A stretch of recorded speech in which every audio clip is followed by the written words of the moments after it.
All right, welcome back to this week's edition of the Hornet Football Flashback. Today we're joined by a Sacramento State Hall of Famer and quarterback, Ricky Ray. And thank you, Ricky, for taking some time out today.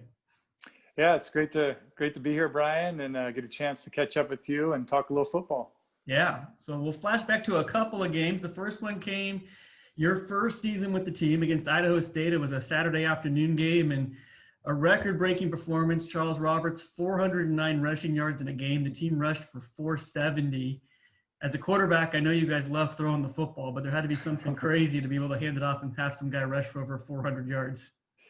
Yeah, I mean, it was pretty special my 2 years there, at Sac State playing with a guy like Charles. And, man, I just being the number one spectator out there, I got to hand him the ball and watch him do his thing. And, I swear it felt like he ran for 400 yards every game that we played. I mean, it was pretty special.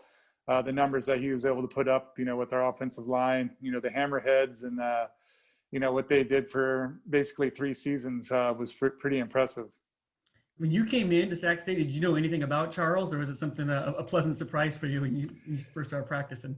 Yeah, I didn't know a whole lot about him. When I was getting recruited there, obviously I heard, they had a really good running back, and about the numbers he put up the year before. And not until I got out there and actually saw it in a game, then you're really starting to believe that this guy's pretty special. And he's a little guy. Little guy, but he just had great balance, great moves, lot of good quickness. Great offensive line playing in front of him, he was able to put up tremendous numbers, and it made my job a lot easier. Being a transfer, from junior college, from Shasta Junior College, coming there and playing, it took a lot of pressure off me as a quarterback. To have to go out there and basically just hand him the ball and complete a few passes, and offensively we'd be doing pretty good. Yeah, he also had the uncanny ability of a lot of times getting stopped at the one, and you were kind of the beneficiary of a lot of those 10 rushing touchdowns that year as a Hornet, and I think about 8 of them were from a yard out. Yeah. But I guess that's the one thing with Charles was, he didn't have the top end speed, the breakaway speed, but man, he broke off some big runs, and he could throw a spin move in there. He was really shifty. But yeah, I benefited, from a lot of 1 yard runs, definitely. So that next year, this week, it was November 4th. The following year, you guys played Northridge, 64-61 in regulation. You were 18 of 25, 344 yards, 3 touchdowns, and you also rushed for 3 scores in that game. But that one, I had to go back and look. That one was a wild one. I'd forgotten we were up 21 with like 8 minutes to play, and they rallied back. But do you remember anything about that game and the crazy amount of points? I don't remember a lot, to be honest. I think it was maybe senior night, right? Our last home game, I think my senior year. And I remember the final score. I remember playing against Marcus Brady, who was Northridge's quarterback, who I played against in the CFL, and then he eventually ended up, coaching me in the CFL, and we won a Grey Cup together in 2017. And so we, always joked about our times competing against each other. But yeah, we went down there the year before to Northridge, and they blew us out pretty good. And to come back and play against a guy like Marcus, and be able to put up a lot of points and to win that last home game was pretty cool. So you leave Sac State, you go down and start your professional career playing for the Fresno Frenzy of AFL2. And at that point, did you think you still had a chance to play professionally, or what was kind of the path or what going through your head at that point? Yeah, that was kind of like my, I was kind of full board then. After I graduated from Sacramento State and went through all the senior workouts and didn't have any opportunities, I thought I was done playing. And then luckily I got a chance to go to a 49er training camp, at the end of that summer. And I got released there. And then, Fresno was starting an Arena 2 team. And, they were asking around for guys to come try out for the team. And I'm glad I took a chance to go down there, and ended up making the team. And, we got paid $200 a game and an extra $50 if we a win bonus. And it was a different game. I thought maybe that was going to be my path, was trying to get into the Arena League.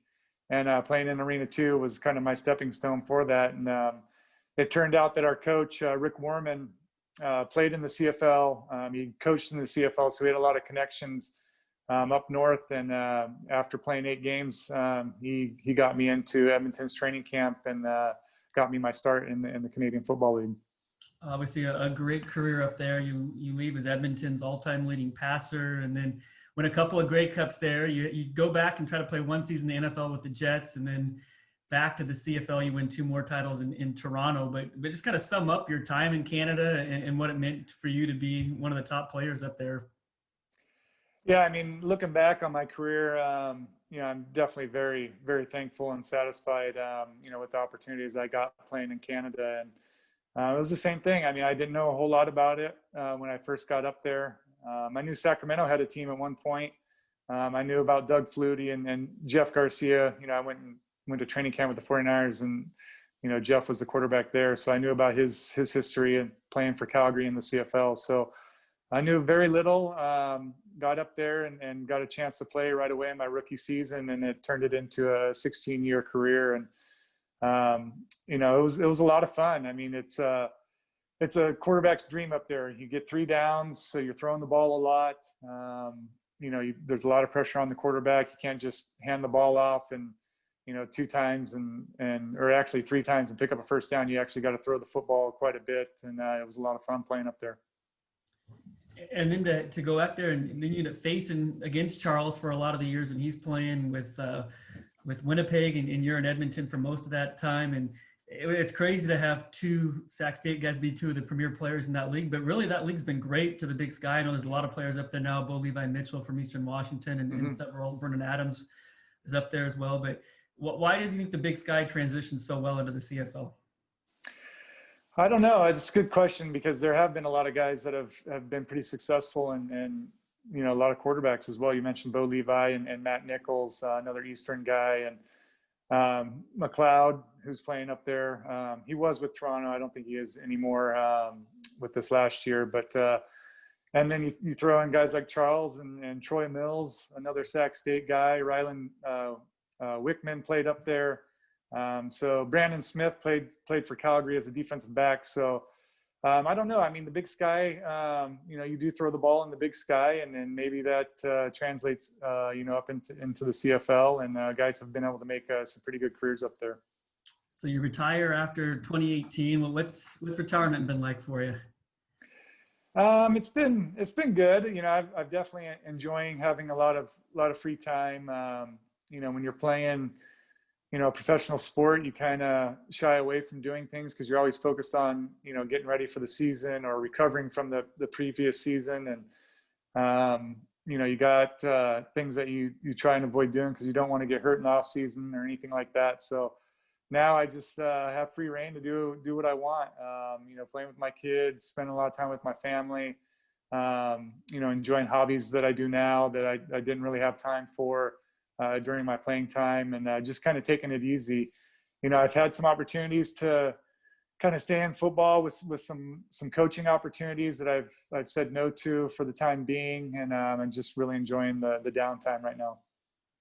Yeah. So is coaching something you see yourself eventually getting into down the road? I definitely can see myself. I've played this game for a long time. Sports have been my life, since I was 6-7 years old when I first started playing organized sports, and definitely think that I would have a good drive to be a coach.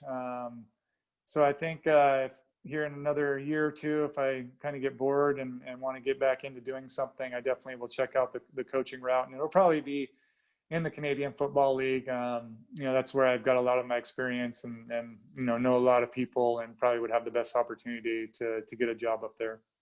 Great. Well, Ricky, it's always good to see you. You're a class act and one of the best Hornets that's ever played the game for us, and really do appreciate your time.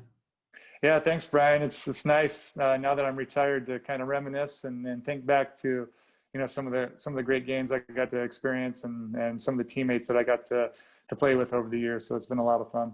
All right. Thanks.